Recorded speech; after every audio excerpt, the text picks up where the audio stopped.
Bonjour à tous. Merci au Master de CGTCE d'organiser ce concours et merci aux membres du jury ainsi qu'à cette audience. Dire qu'un livre est moral ou immoral n'a pas de sens. Un livre est bien ou mal écrit, c'est tout.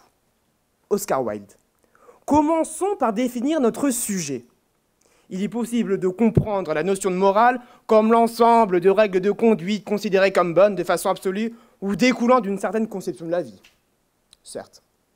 Également, une personne physique est un être humain doté de la personnalité juridique et qui a, à ce titre, des droits et obligations envers d'autres personnes et le reste de la société. Mais cela reste extrêmement technique et rébarbatif. C'est pourquoi je vais m'efforcer d'ouvrir vos œillères tout au long de ces quelques minutes passées ensemble. Chers amis, posons-nous les bonnes questions. Une personne dépourvue de morale est-elle une personne physique? Qu'est-ce que la morale? Notre morale est-elle celle de notre voisin? Est-ce celle d'une personne habitant de l'autre côté du globe? À chacun sa propre conception de la vie et à chacun sa notion de la vertu. Comme le disaient les latins, virtus post numos, la vertu après l'argent. Vous apprécierez. Ironiquement, je suis devant vous, étudiant en droit des affaires. Voyageons ensemble. Dans des contrées lointaines vivent certaines tribus cannibales, et pour ces autochtones, ne pas finir son repas est immoral. Pour autant, qui sommes-nous pour juger de leur qualité de personne? Bien évidemment, d'aucuns se souviendront avoir entendu « finis ton assiette » et comprendre qu'en en laissant dedans, on commet une faute. Mais pour autant, laisser 3 brocolis se battre en duel est-il constitutif d'une faute? Ne pas finir son voisin est-il plus grave? Précision faite que ces indigènes ne se restaurent pas de simples brocolis. Allons, soyons sérieux 2 minutes. Chacun sa propre moralité. D'autres questions me viennent alors à l'esprit. Certains jours, il peut nous arriver de ne pas être en forme, de ne pas avoir la pêche, la banane, la frite. Bref, je n'ai pas le moral. Pour autant, en ces jours d'affliction, peut-on dire que je ne suis pas une personne physique?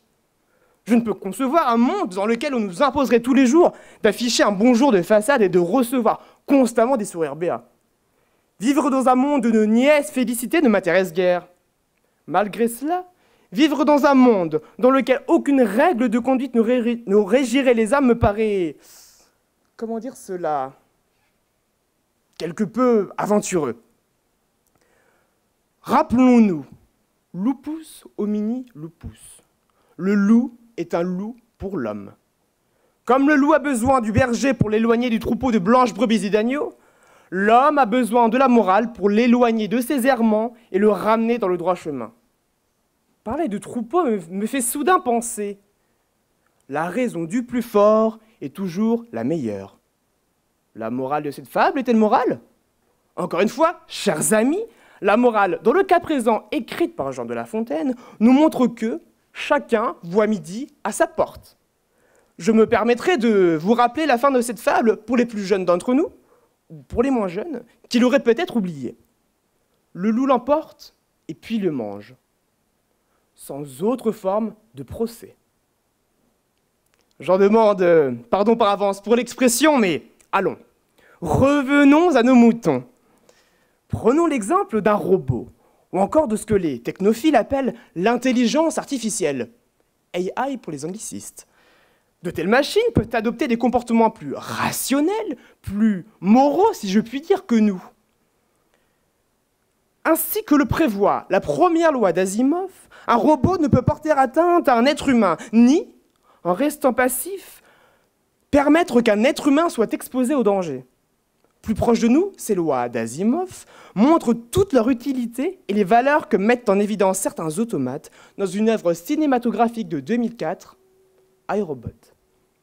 Un peu d'histoire maintenant. La répression de la non-assistance à personne en danger nous vient de la Seconde Guerre mondiale. Après un attentat contre des soldats allemands, le régime de Vichy a instauré cette disposition dans la loi du 25 octobre 1941, afin de pouvoir réprimer de tels actes et sanctionner la non-assistance à des soldats allemands. Aujourd'hui, nous retrouvons cette disposition à l'article 233-6 du Code pénal. Soyons juristes. Obliger des personnes physiques à adopter des tels comportements, des règles de conduite que des robots ou des machines adopteraient naturellement, par programmation, revient-il à dire que de tels automates seraient plus humains que nous? L'androïde et les bêtes nous montrant la voie? Cependant, jamais l'homme ne cédera sa place. Pendant ce temps, au fil de ses propos, l'humain entend. Sourd est le robot. De son troupeau, le loup est général. Et les animaux râlent. Allons, nous voilà installés. Je ne sais pas si je me trompe, mais la morale me paraît trop restrictive comme notion pour se rapporter uniquement aux personnes physiques. Étant ici précisé qu'une société n'est pas une personne physique. Il serait impensable de se représenter Harvey Weinstein qu'à une personne pourvue de moralité, puisque ce dernier est accusé de harcèlement et de viol. Pour autant, sa société de production, la TWC, est une personne morale. Cet état des lieux étant fait, constat regrettable, comment continuer à penser qu'une personne physique dénuée de tout sens moral puisse être estimée? Autrement dit, pourquoi continuer à distinguer une personne démunie de morale des exemples que nous avons vus, alors que de simples bêtes peuvent faire montre d'un bien plus bel instinct de vertu, ou encore des associations semblables à la Fondation Abbé Pierre, venant notamment en aide aux sans-abri dans le dénuement le plus total et exposés au froid glacial de ces derniers jours, n'en est pas moins importante. Cette association étant une personne morale. Morale étant naturellement entendue dans tous les sens du terme. Gageons, peut-être avec un excès de candeur, qu'une personne n'adopte pas les codes de conduite et la conception de la vie des autres individus, non pas parce qu'elle est foncièrement amorale ou immorale, mais par manque de raison. De la morale, l'homme est dans sa quête, et cette intention lui est inhérente. Cette personne peut-être est-elle bête, mais non point méchante. Voyons. Cette note d'affliction ne doit pas nous faire oublier que nous sommes ici en cette salle des thèses afin de nous dérider un peu. En ces jours de froid, pensons soleil. Et permettez-moi de conclure sur ces quelques mots qui, j'espère, vous réchaufferont, à défaut du corps, le cœur. Et comme le disent d'autres amis des antipodes, c'est bon pour le moral. Je vous remercie.